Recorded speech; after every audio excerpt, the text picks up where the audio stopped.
Hello students, hope you are doing well. I will be your teacher for this lecture. So in this lecture we will cover the topic amines and the subtopic will be diazonium salts.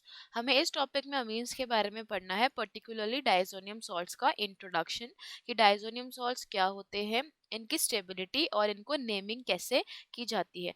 Diazonium salts बनते amines की chemical reaction से ही है. तो हम देखते हैं कि diazonium salts क्या होते हैं. The first thing that we will study in this particular lecture is about the general introduction of diazonium salts कि डाइजोनियम सॉल्ट्स क्या होते हैं. After introduction we will study the nomenclature कि इनको नेमिंग किस तरीके से किया जाता है, nomenclature. And the last thing that we will understand is stability कि ये स्टेबल है या नहीं है. So let us begin with the general introduction कि डाइजोनियम सॉल्ट्स होते क्या हैं. Let us start with the introduction part. अगर हम डाईएजो की बात करें, डाईएजो मींस देयर इज N2, दो नाइट्रोजन है जो कि ट्रिपल बॉन्ड से बॉन्डेड होते हैं. Let us see in this particular diagram. यहाँ पे क्या है, N ट्रिपल बॉन्ड N जिसपे एक पॉजिटिव चार्ज है. ये होता है डाईएजो ग्रुप. डाईएजो ग्रुप के साथ कोई भी एक अलग सा हेलाइड ग्रुप या फिर हम बोल सकते हैं हाइड्रोजन सल्फेट ऐड हो सकता है, Br माइनस ऐड हो सकता है, Cl माइनस ऐड हो सकता है, BF4 माइनस ऐड हो सकता है. ये सारे ग्रुप यहाँ पे हो सकते हैं डाईएजो ग्रुप के साथ. ऐसे सॉल्ट्स क्या होते हैं, डाईएजोनियम सॉल्ट्स. तो चलिए हम स्टार्ट करते हैं इसका basic introduction from its basic formula. तो अगर हम फॉर्मूला की बात करें तो डाईएजोनियम सॉल्ट्स का फॉर्मूला होता है RN2 diazo. This is N2 plus and X minus. अब हमें यहाँ पे ये देखना है कि R क्या है और X क्या है. So R is any, as always R is any aryl group. यहाँ पे R को हम हमेशा एराइल ग्रुप लेते हैं, यहाँ पे अल्काइल का कोई रोल नहीं होता है. This is any aryl group. और अगर हम X माइनस की बात करें या X की बात करें तो X हो सकता है कोई भी हेलाइड आयन या सम अदर आयन्स. जैसे हम ले लें HSO4 माइनस या फिर BF4 माइनस. ये सारे क्या होंगे, एक्स में. तो चलिए इसका बेसिक इंट्रोडक्शन था कि इसका जनरल फॉर्मूला क्या है. जनरल फॉर्मूला है R is any aryl group. Aryl group पे हमने क्या ऐड कर दिया है, कोई भी हेलाइड का आयन या कोई भी डिफरेंट आयन. देखिए ये है हमारा एराइल ग्रुप. अगर हम यहाँ पे मार्क करें तो this is what aryl group, that is R. And ये हमारा क्या है, N2 plus and this is what X minus. तो ये पूरा एक क्या बन जाता है, डाइजोनियम सॉल्ट्स. तो चलिए हम बात करते हैं इसके नोमेनक्लेचर की कि हम इसको नेमिंग किस तरीके से करेंगे. The second part that we will go through is nomenclature.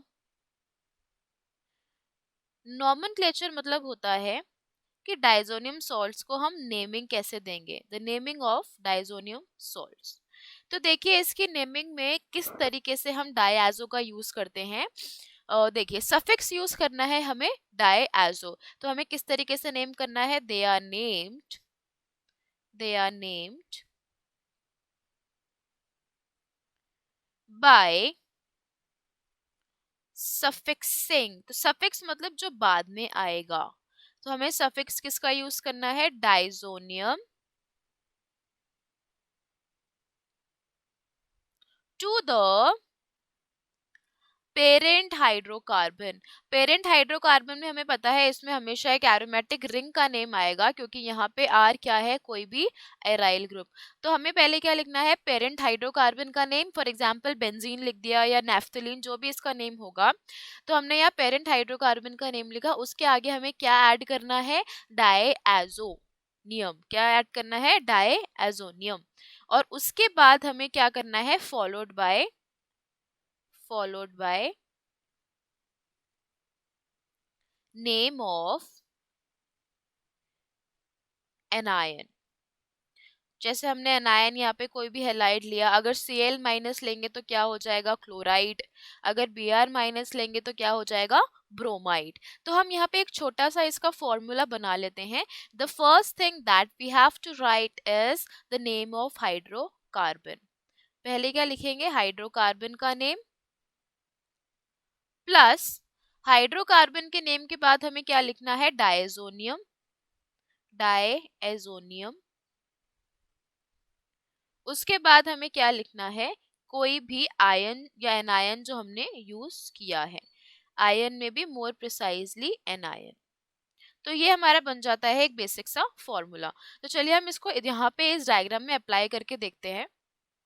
देखिए ये हमारे पास क्या है? Benzene. This is what? Benzene. यहाँ पे कौन सा ग्रुप है हमारे पास? क्लोराइड, जो कि एक एनायन है, क्लोराइड। और ये क्या है? डायएजो, डायएजो। तो इसके नॉमेनक्लेचर हम कैसे करेंगे? पहले हमें लिखना है हाइड्रोकार्बन का नाम, दैट इज बेंजीन।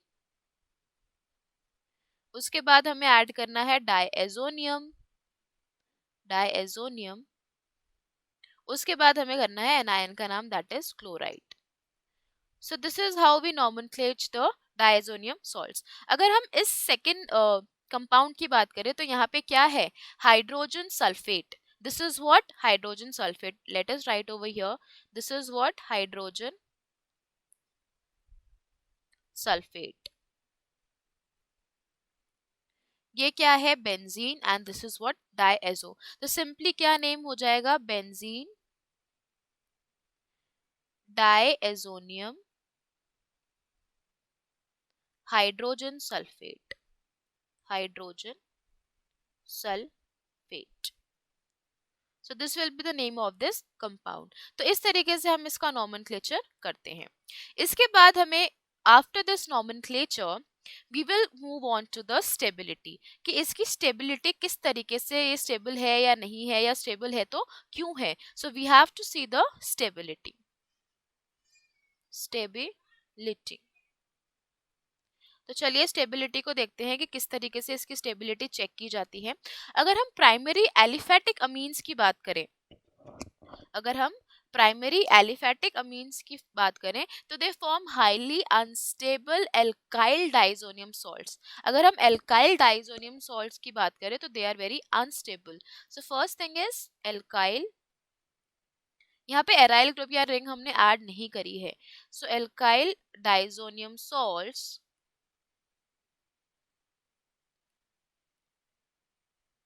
आर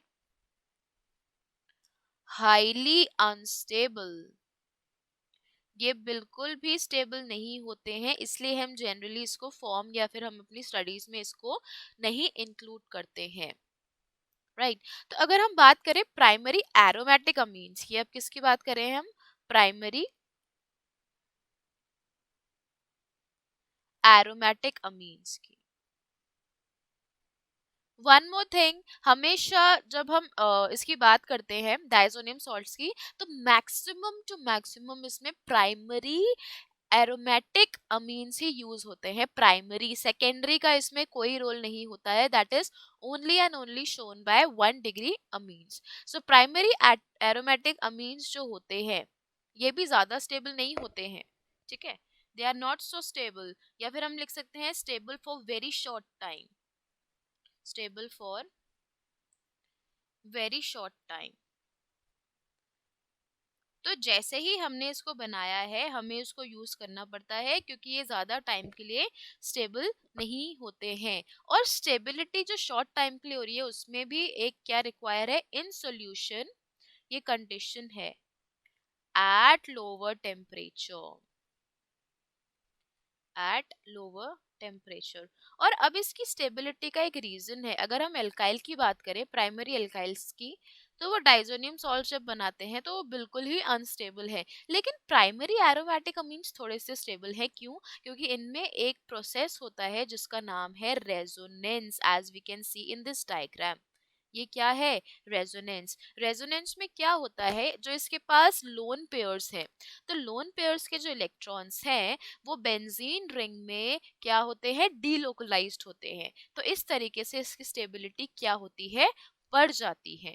तो हम यहाँ पे एक और लास्ट पॉइंट लिख लेते हैं, that they are stable, they are stable because of